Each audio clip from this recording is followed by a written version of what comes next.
Viewers, welcome to doctor ETV. మీ ఆరోగ్య సమస్యలకు, సందేహాలకు, అపోహలకు మా మెడికల్ ఎక్స్పర్ట్స్ చే సమాధానాలు. మరి ఈనాటి కార్యక్రమంలో మాకొచ్చిన ప్రశ్నలు, వాటికి మా మెడికల్ ఎక్స్పర్ట్స్ ఇచ్చే సమాధానాలు తెలుసుకునే ముందు ఈనాటి సమస్యల్ని హైలైట్స్ లో చూద్దాం.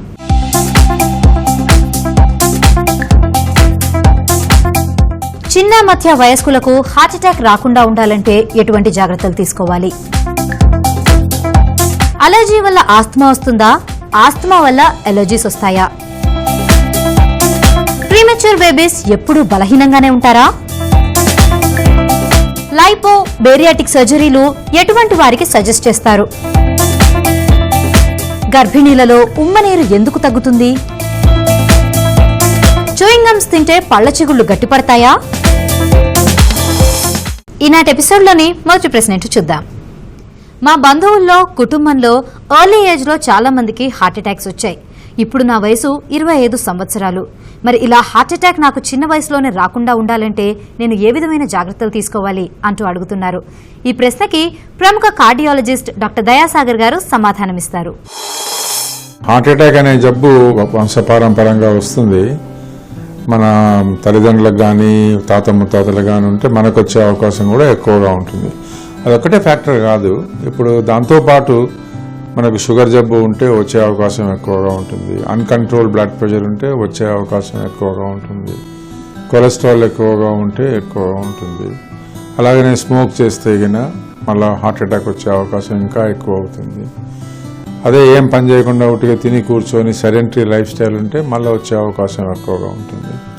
ఇప్పుడు రేపటి కొత్తగా కనుక్కున్నది అంటే టెన్షన్ ఎక్కువైనా, స్ట్రెస్ ఎక్కువైనా, ప్రొఫెషనల్ స్ట్రెస్ కానీ, పర్సనల్ స్ట్రెస్ కానీ ఎక్కువైతే కూడా వచ్చే అవకాశం ఎక్కువగా ఉంటుంది. అంటే వీటిల్లో ఈ 5-6 వాటిల్లో ఎన్ని ఎక్కువగా ఉంటే మనిషిలో అంత ఎక్కువగా వచ్చే ఛాన్సెస్ ఉంటాయి. So if you want to prevent it, మన చేతిలో ఉన్నాయి, మనం చేసుకోవచ్చు. What we call modifiable risk factors. ఏంటివి మన చేతిలో ఉన్నది? ఆహార నియమాలు పాటించడం, నూనె వస్తువుల నుంచి దూరంగా ఉండడం. నేను అందుకొరకే చెప్తాను పేషెంట్లకు, you have to follow 6 days in a week, doctors 1 day in a week you can have your own free. అట్లా చేసుకుంటే కనుక కొద్దిగా లైఫ్ కంఫర్టబుల్గా ఉంటుంది. మరీ నువ్వు ఇది తినొద్దు, అది తినొద్దు అంటే చాలా మంది కొద్దిగా కష్టంగా ఫీల్ అవుతారు. సో ఆహార నియమాలు ఒకటి, తర్వాత ఫిజికల్ యాక్టివిటీ. ఈ పొద్దుల పట్ల ఫిజికల్ యాక్టివిటీ చాలా తక్కువగా అయిపోయింది. That is one of the reasons for high incidence of heart problems. ప్రతి ఒక్క దానికి అన్ని ఆటోమేషన్, రిమోటు, టీవీ కూడా రిమోటు. ఏం చేసినా అంత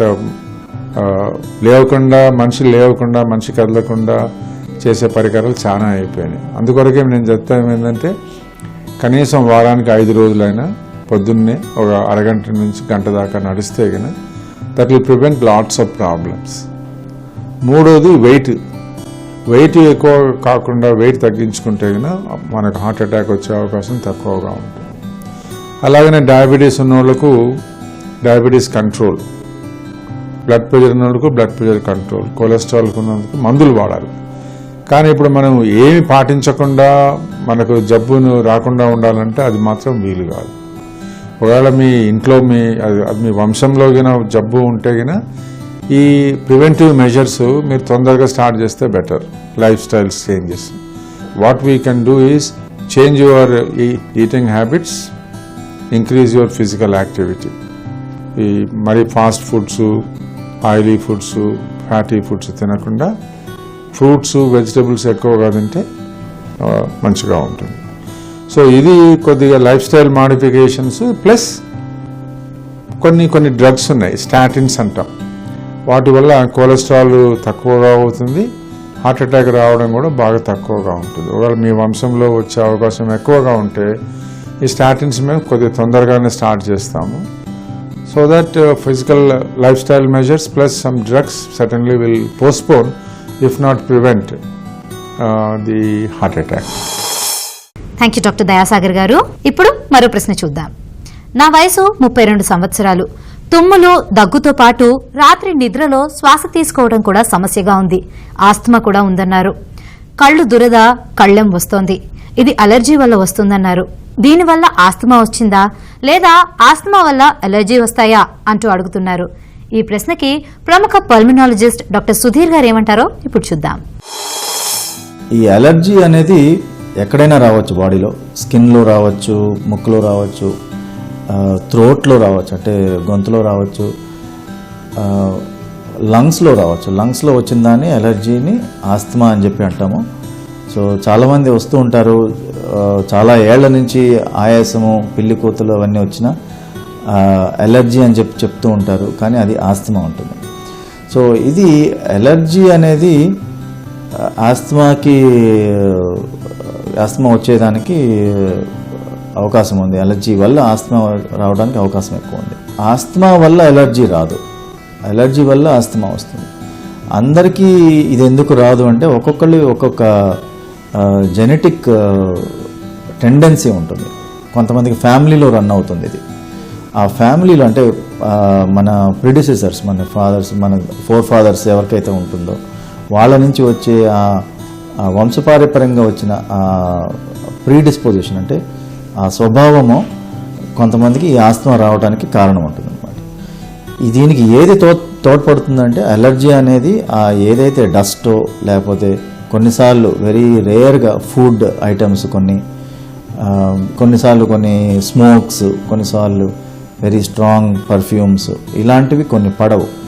సో ఇదంతా మనకి ఆ ఎలర్జిక్ టెండెన్సీ, అంటే జెనెటిక్ టెండెన్సీ ఉండే వాళ్ళకే ఈ ఆస్తమా అనేది డెవలప్ అవుతుంది.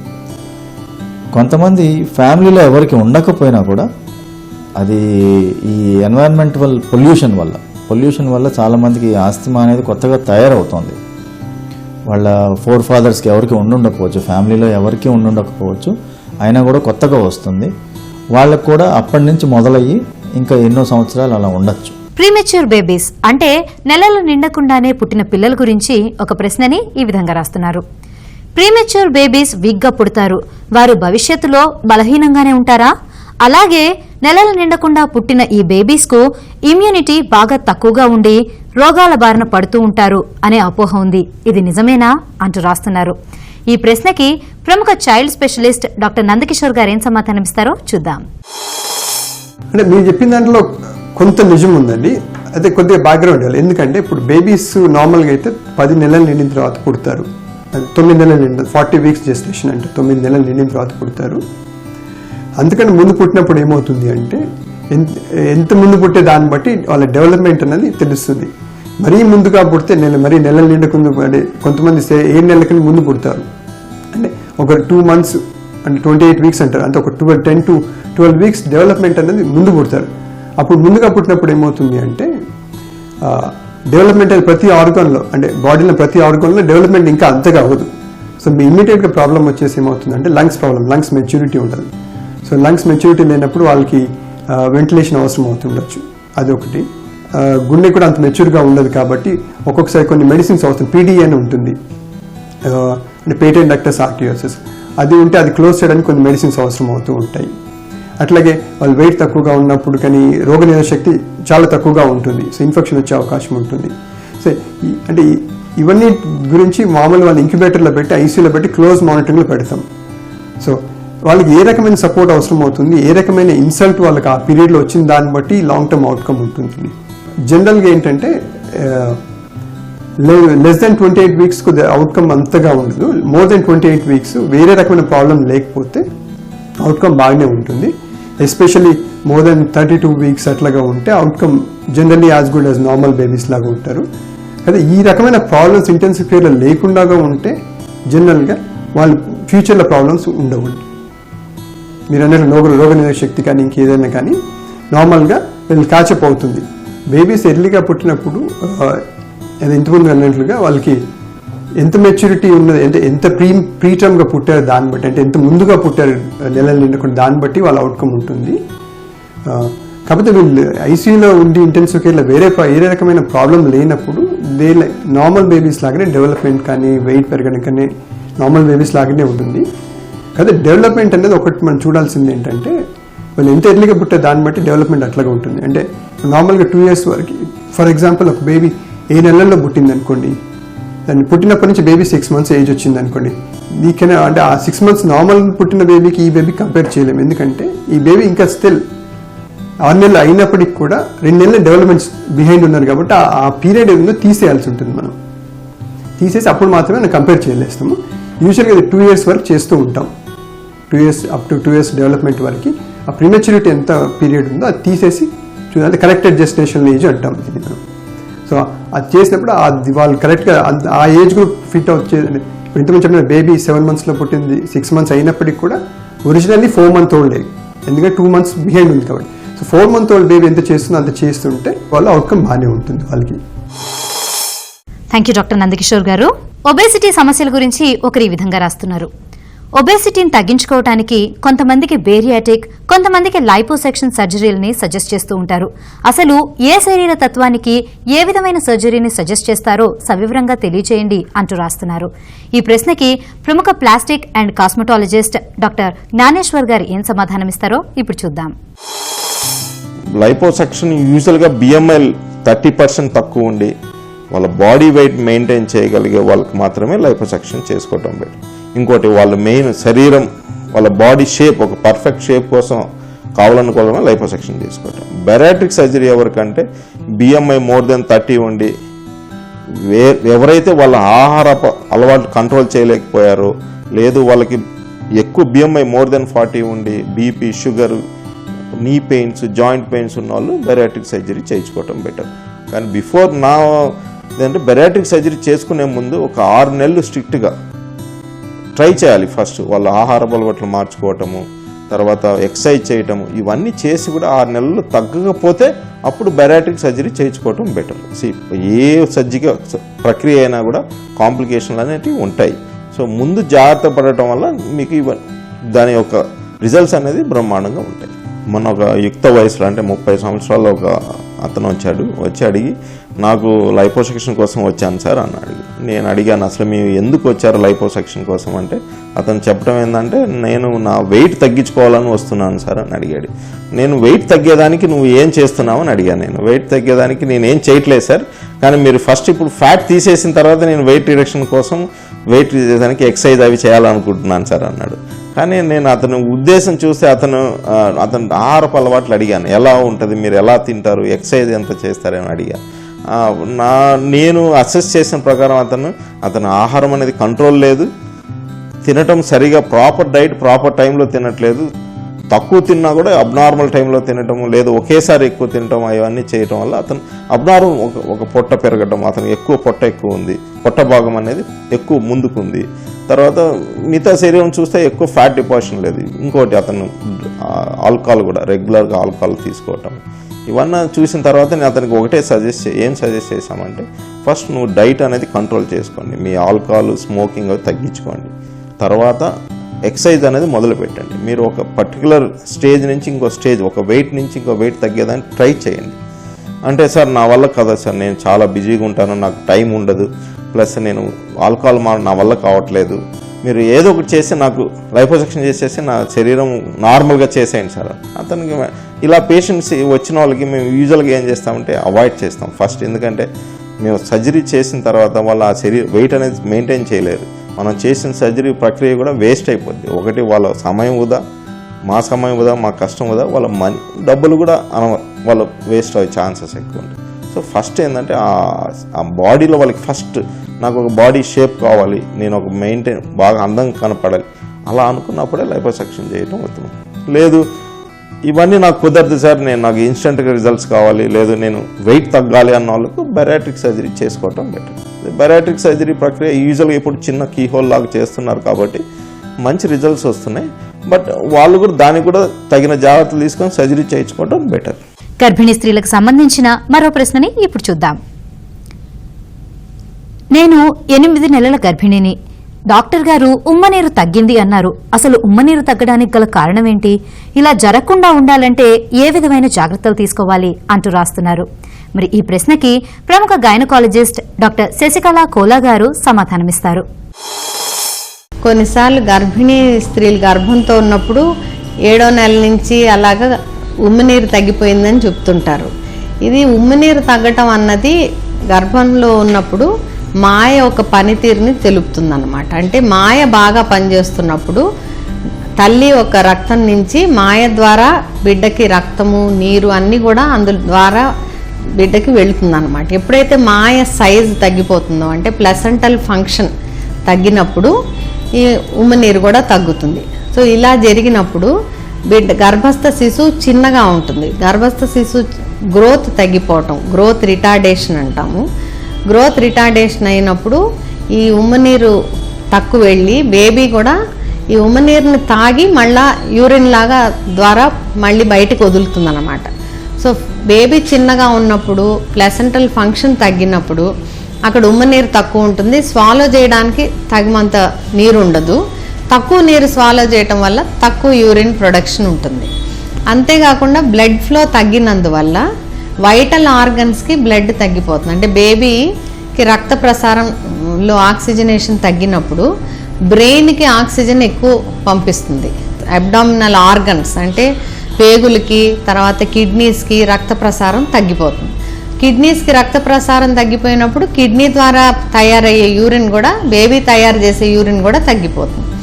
ముఖ్యమైన సోర్స్ అంటే ఈ ఉమ్మనీటికి ముఖ్యమైన సోర్స్ బేబీ యూరిన్. ఎప్పుడైతే బేబీ యూరిన్ తక్కువ తయారవుతుందో ఉమ్మనీరు తగ్గిపోతుంది. తక్కువ ఉమ్మనీరు ఉన్నప్పుడు తక్కువ స్వాలోయింగ్ ఉంటుంది. తల్లి రక్తం ద్వారా వెళ్ళే ఫ్లూయిడ్ కూడా తగ్గిపోతుంది, ఆక్సిజన్ తగ్గిపోతుంది. సో నీళ్ళు ఎక్కువ తాగటం అన్నది సింపుల్ ఆన్సర్ అన్నమాట. నీళ్లు ఎక్కువ తాగినందువల్ల గర్భకోశంలో ఉమ్మనీరు పెరగదు.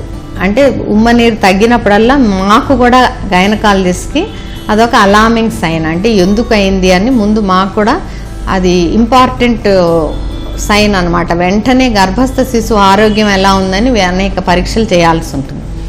అరుదుగా గర్భస్థ శిశువుకి కిడ్నీస్లోనే ప్రాబ్లం ఉండొచ్చు. సో రీనల్ డిస్ఫంక్షన్ ఉన్నప్పుడు కూడా గర్భస్థ శిశువు యూరిన్ని ఎక్కువ తయారు చేయలేకపోవచ్చు. అయితే ఇది 7వ నెల దాకా కాదు, ఇంకా ముందుగానే కనిపెట్టవచ్చు. చాలాసార్లు ముందే తెలుసుకునే అవకాశం ఉంటుంది. దంత సమస్యల గురించి ఒకరు ఈ విధంగా రాస్తున్నారు. చూయింగ్ గమ్స్ తింటే పళ్ల చిగుళ్లు గట్టిపడతాయి అంటారు, అది నిజమేనా?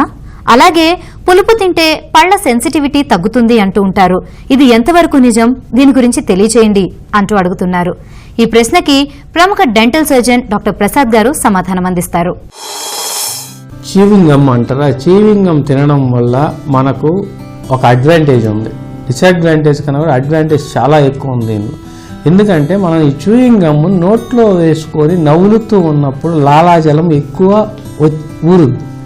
లాలాజలం ఎక్కువ ప్రొడ్యూస్ అయింది అంటే మన లోపల ఉన్న బ్యాక్టీరియా కానీ స్వీట్ కానీ ఇంకేదైనా కూడా దానిలో వాష్ అవుట్ అయిపోద్ది. దానికే మెయిన్ ఉపయోగం. రెండవది మన మజిల్స్ని మన నవ్వినప్పుడు ఫుల్ యాక్టివ్ అవుతాయి, మన ఫేషియల్ మజిల్స్ అంటాం. ఇది మనం యాక్టివ్నెస్గా మనం చెయ్యం. పొద్దున్న ఫేస్ ఎక్సర్సైజ్ చేయడం, ఫేషియల్ మజిల్స్ మనం చెయ్యం. సో మనం ఇది నవ్వులుతూ ఉన్నప్పుడు ఆటోమేటిక్గా ఈ కొంచెం భాగం మజిల్స్ అన్నా కూడా వర్క్ లోడ్ ఎక్కువ అవుతుంది. వర్క్ లోడ్ ఎక్కువ అయ్యి అది అలా మజిల్ యాక్టివిటీకి ఉపయోగపడుతుంది. మజిల్ యాక్టివిటీ ఉపయోగపడితే నవిలి తినగలం తర్వాత. సో చీవింగ్ గమ్ వల్ల హాని కన్నా ఇదే ఎక్కువ ఉంది. కానీ చీవింగ్ గమ్లో ఉన్న ఏకైక హాని ఏంటంటే షుగర్ ఎక్కువగా ఉన్న చీవింగ్ గమ్స్ తింటాం. ఆ షుగర్ కంటెంట్ మళ్ళీ పోయి ఎక్కడ వరకు లాడ్ చేయి, దాని ద్వారా కూడా మనకు వచ్చే ప్రమాదం ఉంది, పుచ్చిపోవడం ఇలా. రెండోది ఏంటంటే పులుపు అంటే ఎసిడిటీ. మామిడికాయ తిన్నా, నిమ్మకాయ తిన్నా, ఏం తిన్నా కూడా ఎసిడిటీ ఉంటుంది. ఈ ఎసిడిటీ ఏం చేస్తుంది, ఒక్కసారిగా మన పళ్ళ మీద ప్రెషర్ పెరుగుద్ది. ఇప్పుడు మనకు పైన ఎనామిల్ పొర దాటంగానే డెంటిన్ పొర ఉంటుంది. డెంటిన్ పొరకి డైరెక్ట్గా లోపల నరానికి కనెక్షన్ ఉంటుంది. ఎప్పుడైతే మన డెంటిన్ పొర మీద ఏదైనా పులుపు కానీ తగలంగానే వెంటనే ఇమీడియట్గా మన బ్రెయిన్కి పాస్ అయిపోద్ది. స్టిమ్యులస్ బ్రెయిన్కి పాస్ అయిపోవడం, ఆ అదురుడికి it takes minimum 5 to 10 minutes మనకు ఆ పులుపు తగ్గి నార్మల్ అవడానికి. సో ఎక్కువ పులుపు కూడా అడ్వైజబుల్ కాదు. నిమ్మకాయ కొంతమంది రసం ప్రతిసారి పెట్టుకుంటారు, అది అడ్వైజబుల్ కాదు. ఎందుకంటే ఎసిడిక్ కంటెంట్ ఏదున్నా కూడా పైన ఉన్న ఎనామిల్ పొరని అరగదీస్తుంది.